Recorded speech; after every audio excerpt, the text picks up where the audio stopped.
Jambo la kwanza muhimu ni kuhusiana na kukamatwa kwa makamu mwenyekiti wa Chama cha Demokrasia na Maendeleo, yeye na wafuasi wake katika eneo ambalo mimi mkuu wa mkoa ninahudumu, mkoa wa Dar es Salaam, katika eneo la Kariakoo.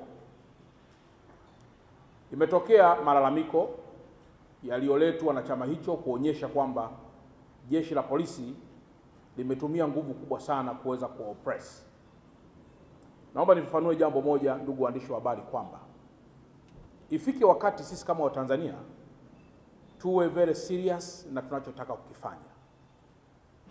Mkoa wa Dar es Salaam ni moja ya mikoa very sensitive, na kwamba huwezi kuamua kila mahali kuwa ni eneo la siasa la kufanyia mikutano ya hadhara. Tumekwisha zungumza mara kadhaa kwamba eneo la Kariakoo ni eneo ambalo ni la wafanyabiashara na ni eneo ambalo lina attract wafanyabiashara kutoka pande nyingi za Tanzania na hata nje ya Tanzania ili kuja kufanya biashara kwenye maeneo hayo.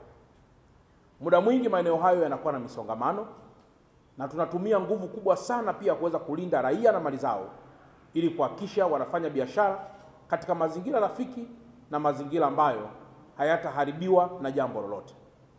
Tunapogeuza viunga vya Kariakoo kuwa ni maeneo ya mikutano ya kisiasa, inaweza ikapelekea kuleta vurugu, jambo ambalo tunaweza kusimamisha biashara na taifa likakosa kodi. Nitumie nafasi hii kusema na kuonya tena kwamba tukiruhusu tabia hizi ambazo si sawa sawa, tunaweza siku moja tukajikuta mikutano ya hadhara inafanyikia makanisani, mikutano ya hadhara inafanyikia misikitini, mikutano ya hadhara inafanyikia kwenye mahospitali, na mikutano ya hadhara inafanyikia kwenye maeneo ambayo hayajakusudiwa. Naomba nitoe rai kwa viongozi wote wa vyama vya siasa kwamba tunapozungumzia umuhimu wa kulinda maslahi ya taifa letu tunamaanisha, na tunapozungumzia umuhimu wa kukabiliana na masuala yoyote yanayoharibu amani ya taifa letu tunamaanisha. Na kwa mantiki hiyo, muda sio mrefu tutatoa taarifa rasmi kuhusiana na maeneo yote ya msingi ambayo hayaruhusiwi hata kidogo kuweza kufanyia mikutano ya hadhara. Mojawapo ni maeneo sensitive kama haya ya Kariakoo ambayo huwezi kuamua kufunga barabara kwa sababu ya mkutano wa hadhara. Tukifanya namna hiyo, tutakuwa tunajichelewesha pamoja na kutengeneza sifa za kijinga ambazo hazitastawisha taifa letu.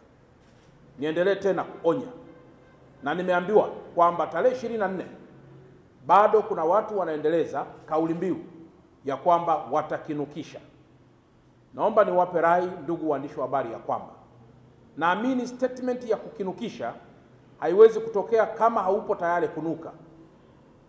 Statement ya kukinukisha haiwezi kutokea hata kidogo kama haupo tayari kunuka. Naomba niendelee kuonya baadhi ya Watanzania wachache ambao wamealikwa au kuja katika mkoa wa Dar es Salaam, na ambao wachache wamekwisha anza kufika na kulala kwenye baadhi ya mahoteli. Moto wa kisheria utashuka kwa nguvu zote dhidi ya wale wengi au wachache watakaodhamiria kuharibu hata kwa namna ndogo sana amani ambayo imekwisha jengwa ndani ya mkoa wa Dar es Salaam.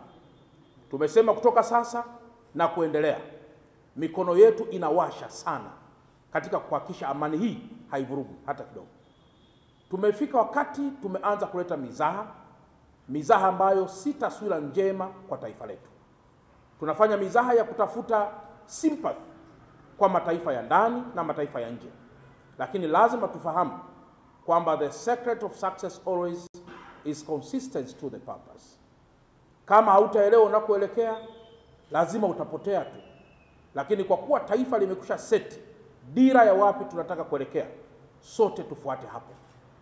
Kwa hiyo kilichofanyika na jeshi la polisi ndani ya mkoa wa Dar es Salaam chini ya SACP Mlilo, ZPC wa kanda maalum ya Dar es Salaam, naunga mkono sana, na kwamba kiongozi yoyote ambaye hatatii sheria na matakwa yote yaliyowekwa ashughulikiwe kwa mujibu wa taratibu.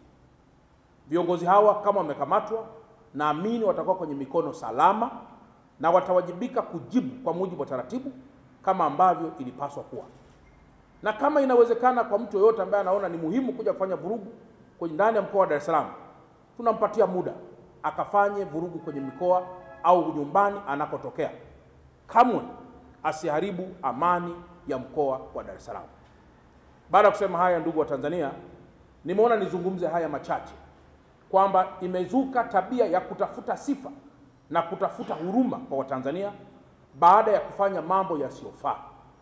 Tusiwe washabiki hata kidogo kwa tabia hizi ambazo si njema na ambazo tukiziruhusu zinaweza mwisho wa siku zikasimamisha taifa na tukaanza kuunda upya amani iliyopo. Tuheshimu zile R4 ambazo ameziasisi Mheshimiwa Rais na ambazo tunaamini ndio msingi mkubwa wa kulijenga taifa letu. Na kama hujazielewa hizo, ni muhimu pia kufuata taratibu zingine za kisheria ili kuweza kufikia katika yale ambayo taifa linaweza kuwa limejikita huko katika kuhakikisha tunalikuza, tunalijenga na kuweka mshikamano ambao utadumu leo na hata baadaye. Baada ya kusema haya, ndugu waandishi wa habari, mkawe mabalozi wazuri kwa watu wote kwamba huu sio wakati hata kidogo wa kuitana kutoka mahali mbali au kutoka sehemu zote za Tanzania ili kuzungumzia agenda ya kufanya vurugu au kuzungumzia agenda ambayo ni nje na agenda za kitaifa. Baada ya kusema haya, ndugu waandishi wa habari, nawashukuruni sana na asanteni sana, na kama kuna mtu ana swali basi karibuni sana.